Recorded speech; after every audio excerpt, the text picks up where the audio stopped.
Hey everyone, welcome back to my channel. And this video is a part of coding my own tech startup series.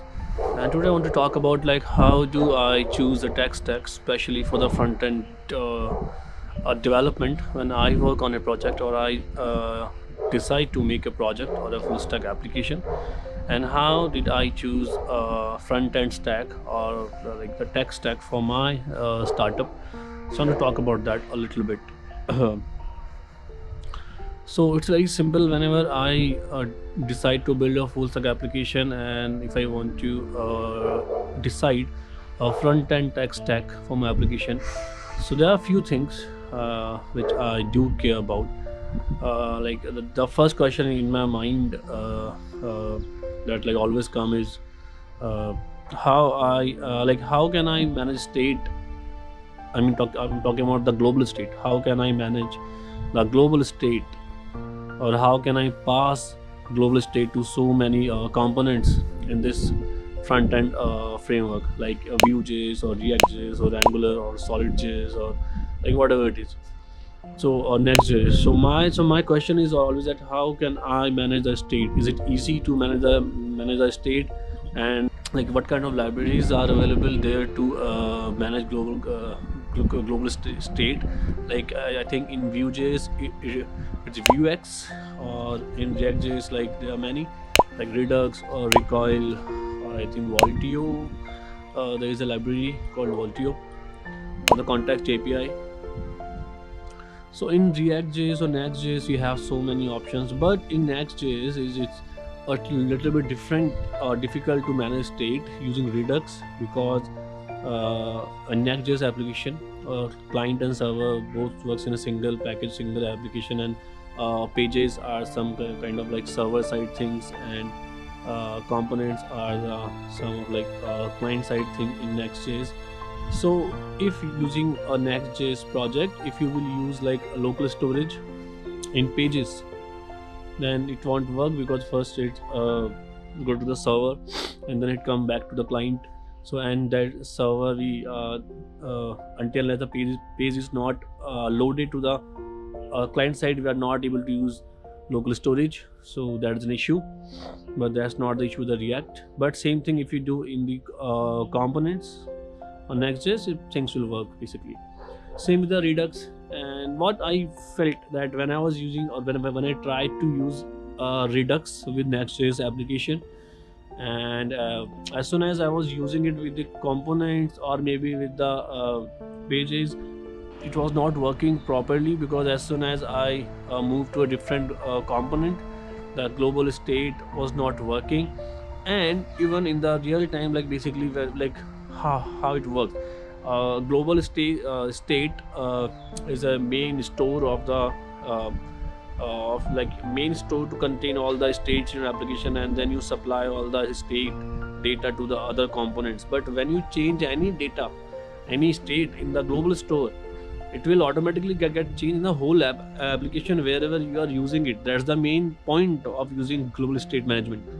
But what I felt in Next.js application, when I was using Redux, when I defined a global state, and then when I changed it in a component or in a page, and when I checked the effect in the other component, it was not get changing. I mean, it was not changing at all.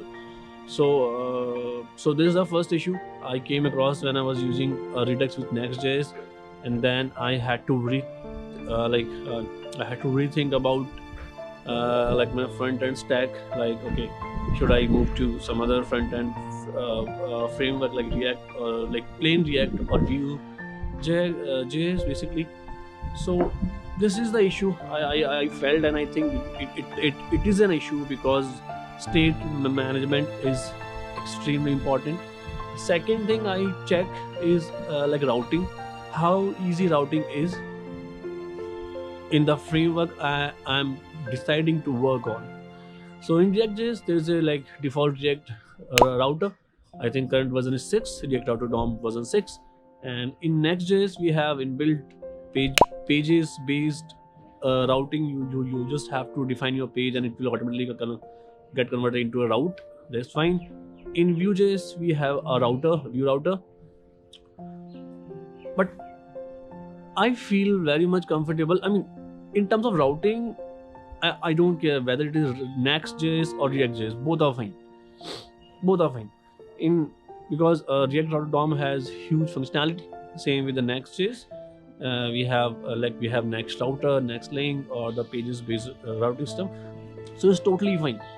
We have all that. So in terms of routing, both are fine. But in terms of state management, there is some issues which you have to take care before choosing a front end tech stack. And second thing, you usually, like in my application, sometimes not sometimes, but today in modern applications, all the time we might encounter with the real-time data reflection, conversion, sending and receiving things.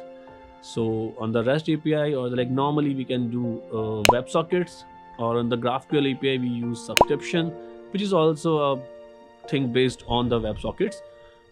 But I think using WebSockets or like third party libraries, we can say, like HTML Canvas API or WebSocket, they all are very much easy, according to me, very much easy to use with plain JavaScript, because we have full-fledged functionality to modify whatever we want to modify freely.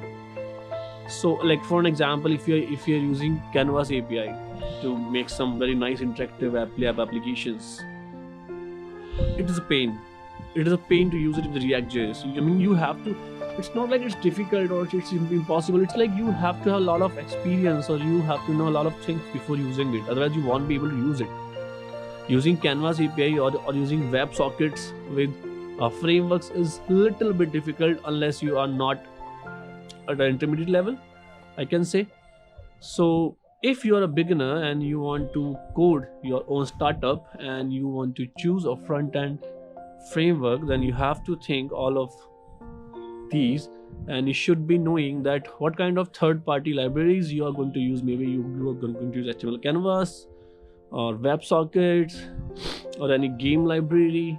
So if you want to use all of that, it is extremely necessary to take care about your framework. For an example, I was doing a React.js project, and I use React Conva. React Conva is a HTML Canvas package or library which we can use.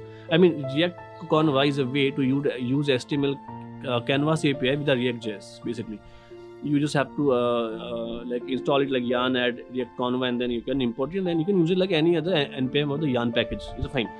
But there's an issue when you use React Conva with React.js. Then a pure React Conva type of component, you won't be able to use any state management library like Recoil. I was not able to use Recoil, and I was not able to use React Router. I mean, in that particular component where you are using React Conva purely, you won't be able to use React Router.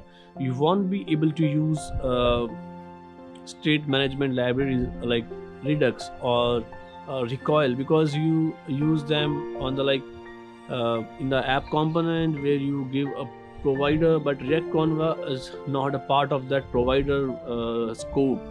So this is the a rough or the very bird eye view of why we are not able to use React Conva. I mean, state management and the routing in React Conva component. So this kind of issue basically I had to face.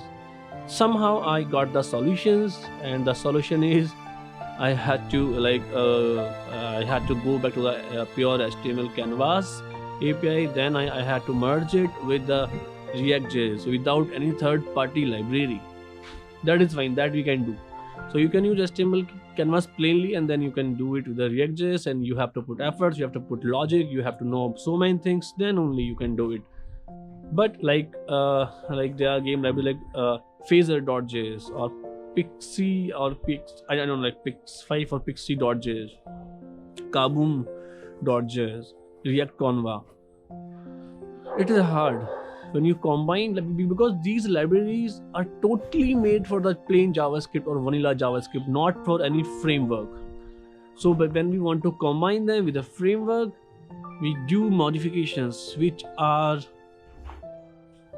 difficult, basically, if you are a beginner.